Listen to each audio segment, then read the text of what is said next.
Hi guys, I'm here today with an extremely special guest, my sister Ashley Shaanan. We are here in Montreal in her home, and the reason why I wanted to have you on the show today is because I've watched you, growing up, be this really organized person, getting everything done and always having a lot to do, and always also, by the way, there for other people. So it's not just like you live in your own world and like everything else around you is not happening. It's like you're there for yourself, you're there for your husband, you're there for your family. And, I just find you to be an excellent example of, not just organization, but your way of life and everything that you do is so intentional. Thank you.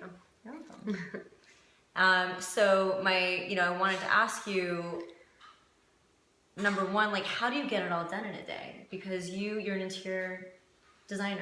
You have meetings. You have phone calls. You have time you need to create. I know that you have been looking for also an assistant who you can really rely on, because it's tough when you're running your own business. So how do you get it all done in a day and keep your sanity? Yeah, well, for me, the key has always been being very organized about every step of the day. And I know that sounds like a lot of work, but it actually makes my life a lot easier. So that includes everything from getting up at a specific time, getting to the gym, knowing how long it takes me to get ready, to get out the door, that I need to eat something, making sure my lunches are prepared, and making sure my daily schedule is set and organized and has a logical flow.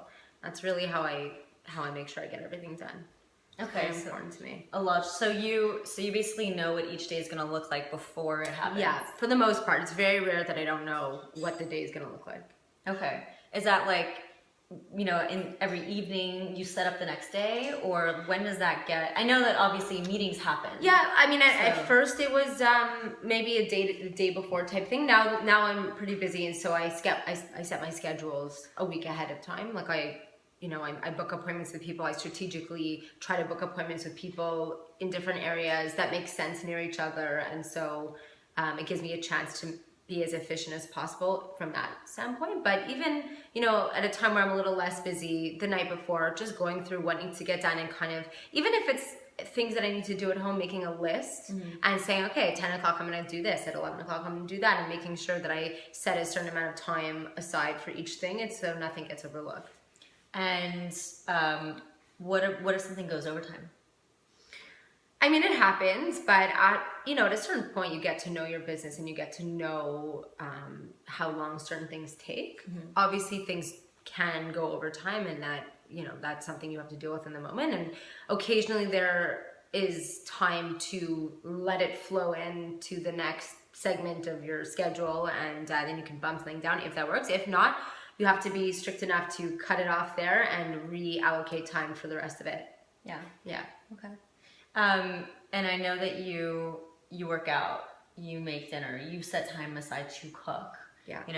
A big reason. So the reason for this conversation is because stress is a trigger. If, you're an emotional eater, stress is like one of the top two reasons why we stress eat, right? That is like, it's got its own term, stress eating.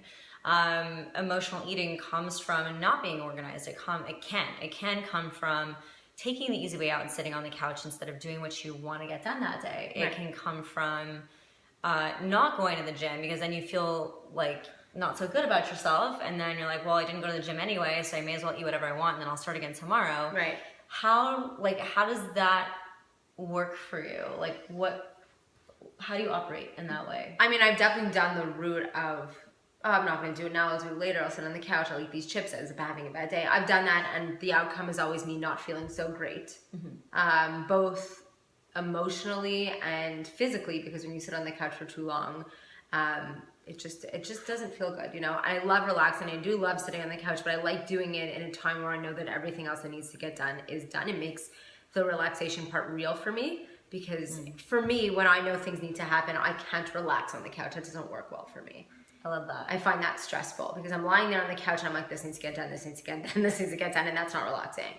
So it just negates the whole point of sitting on the couch. So for me, I'm very disciplined about getting up very early to go to the gym. I find it's much easier to get done at the beginning of the day than at the end of the day. I used to do end of day at like 7 o'clock, 6 o'clock at night. And I found that really tough because it would mean I would come home later, we'd make dinner later, I'd be cranky at that point. It wasn't working for me. And then, you know, everyone has their own schedule that works for them. Some people are morning people, some people are night people. I get up very early to go to the gym at 5:45. I hate getting up that early. I hate going to the gym. But when I don't do it, I feel not so good. So at the end of the day, it ended up being the best solution for me. And I love coming home after the gym and that it's behind me. It's done. I don't have to think about it until the next time. So that does work for me. And I thought I would never be able to get up that early, but I tried it a couple of times and it actually works a lot better for me, surprisingly. Yeah, and let's just say not so good means, you know, and I'm not speaking for you right now, but for a lot of us, especially women, not feeling not good by not going to the gym, not eating well means you don't feel sexy. You can feel kind of gross. Look, I'm speaking for me too, right? Mm-hmm. So it creates that downward energy versus like an upward energy versus a moving forward energy. So I really, I love that because a lot of people can sit on the couch thinking about all those things and then not do them, and then the day goes by and then, you know, nothing happens, nothing changes. So the fact that you don't like going to the gym, that you don't like getting up that early, that you've actually taken on cooking, you know, you weren't always a cook, right? No, you were a Pillsbury chocolate chip craft cookie dinner and craft dinner girl. Yeah, I just, you know, I've come to really, I've done all of that, and so I know what that outcome of that is, and I don't feel well, nothing fits. Like, the whole picture just doesn't really work for me. I need to feel good to operate well, to have the energy to do what I do, and to be on with people all the time. So I do cook. I keep it very simple, but it's always things that I like, things that taste good. I find eating healthy, clean foods that I don't enjoy very unsatisfying, and then I'll go eat chips after dinner. I love chips. So, you know, I realize that I need to make sure, and I don't mean overindulge, but I mean making sure that you get those things in that you enjoy eating too. Don't not put olive oil because you're trying to count every calorie. Put some on, be controlled about it, but eat what you enjoy, you know? Yeah. And part of that is making sure I make time every weekend to go to the grocery store, to do the groceries. Always go with a list. If I go without the list, it's a disaster. I always take a few minutes to plan out before I leave what I'm gonna eat, check that I have everything, all the basics. I go there, I do the groceries, I get in and out, come home, relax a bit. This usually happens on Sunday. And then a couple of hours before dinner, I'll get into the kitchen. I'm gonna be making dinner anyway, so I get in there, I start doing my prep, I cut up all my vegetables, I do all my cooking, and by the end of Sunday, you can open my fridge and you'll see a whole bunch of little containers with cut up vegetables, prepared apples, roasted veggies, just stuff that I can throw together quickly during the week because I really don't have time to come home after work and start making dinner. At that point, I'm too tired, I'm too hungry, I'm too cranky, and it'll mean I'm gonna eat something bad. And I'm trying really hard to be healthy. And my husband, who's a junk eater, I try really hard to feed him healthy as well, so it means having the energy to make him a healthy dinner, and that means having things prepared for me. Even if I prepare chicken ahead of time with little cut up pieces, it's there, I throw it in the salad, it's done. Yeah. So just like your day, just like your week, right? You know what's going to happen, and you do the same thing for the grocery store. So you already know what you're going to make. You make the grocery list. You don't go to the grocery store without a list. It makes your trip faster. Yeah. You know, so you can whiz through the grocery store. You know exactly where you're going. Right? I get it. I ended up in the chip aisle again. Yeah. I can do this. Cookies. Yeah. So it not only keeps you focused and faster, but it probably keeps you away from some of the stuff that you don't want to be eating. For sure. And then you come home and it's all the same. It's all the same process. So it's really all about, what I'm hearing is that it's all about preparation. It's all about, you know, also partly knowing how you want your day to look. Yeah. Right? So if you don't know how you want your day to look, that's a really good, you know, thing for maybe you to sit down and consider, no matter if you're working for yourself or if you're working for somebody else, how do you want your day to go? Yeah. Right? And then how are you going to lay your day out so that it ends up that way? Exactly. And I love that. I do want to give a shout out to Greg Lazar. We love you. Thank you for your patience, right? Very patient. Very patient man. Very patient with all of us.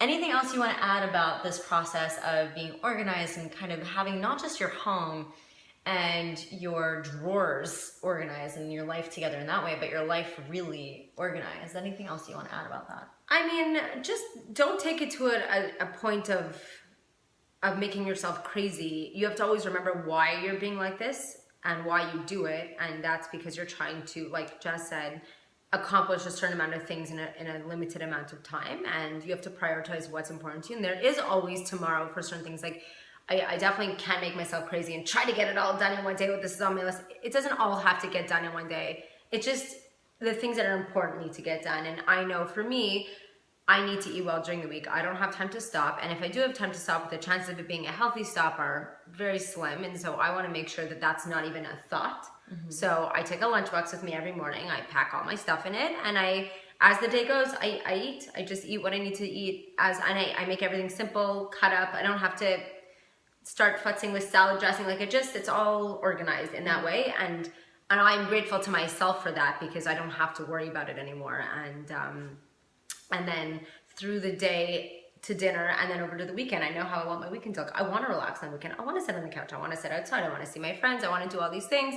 Those things all take time. And before you know it, if you don't sort of plan and organize how you're going to accomplish all those things, you won't get any of it done. And then you just won't feel so pleased with yourself. At least that's my experience. And so I try to make sure that, okay, on Sunday, I'm going to set aside an hour, go to the grocery store, make a list. Mm-hmm. I'm going to sit outside for a bit. I'm going to go inside. I'm going to make dinner. And I just make sure I get it all done. And if I know I have an event coming up that evening, if I have dinner with a family member or somebody, I'm not going to be home, I just make sure I get it done earlier. Or I'll go to the grocery store and knock it out on Saturday and then cook on Sunday, whatever. Yeah, you do that. It takes an hour. Yeah. That's the best when it gets done the day before and it's done. Mm-hmm. You can cook in the morning and then have the whole rest of the day to yourself. Yes. You just have to plan how it's going to be. And it sounds like a lot of work, but it's actually makes everything else a lot easier for me, at least. I was going to say, I love that you said you are thankful to yourself for doing these things, because there is definitely an aspect of self-love in this. There are always days where you just don't feel like it, and you're allowed. There are days where I'm like, I'm not going. I'm not getting up. I'm not doing it. I'm not going to the gym this morning, and then I always feel guilty and I make up for it another day. But the point is, it's okay occasionally to blow it off, but just not to let it spiral into a habit. This is a good organization. It's a good strictness, and it's the kind of thing that does pay off. And I would definitely encourage people to try to be a little bit stricter with themselves. Yeah. And I don't mean not eat things that you like. I just mean make sure that you are balancing your diet and balancing your day and making sure you get some me time in there. I would say that there's a difference between being strict and being disciplined. Right. I don't know what the exact definition of each is, but in my mind, being strict is actually kind of feels like a restriction from something, versus being disciplined feels like I'm actually moving towards something. It sounds nicer. So take that, you guys. I hope that this is helpful to you to find some structure around your life so that you don't need to turn to food as a coping mechanism, as a habit. Right? We all sit on the couch occasionally and just eat whatever we want, just like you say. Mm-hmm. It's the same thing as not going to the gym occasionally, but this is really an occasional thing. Really it's definitely, like you said, not a habit. Yeah. Which makes the relaxing, like you said, that much more relaxing. Yeah. So awesome. Yeah. A couple of tricks that I would say also is that I like going to the gym, for example. I almost make it like an appointment with myself. It's in my agenda and I have to go, and I don't have a gym buddy, so I'm not, she's not going, so I'm not going to go. You really got to do your own thing. But if you had a doctor's appointment, you wouldn't just blow it off, because it's very hard to reschedule. And I find if I think about it like that and I put it in and it's always on this day or whatever time, however works for you, it's a lot easier to commit to it. Mm-hmm. And that I found really helpful. Yep. So, yeah. Awesome. Thank you. Yeah. Thank you so much for being here. No problem. I hope you guys have a great day. Mwah. Love you. I love you. We'll see you soon. Bye. Bye.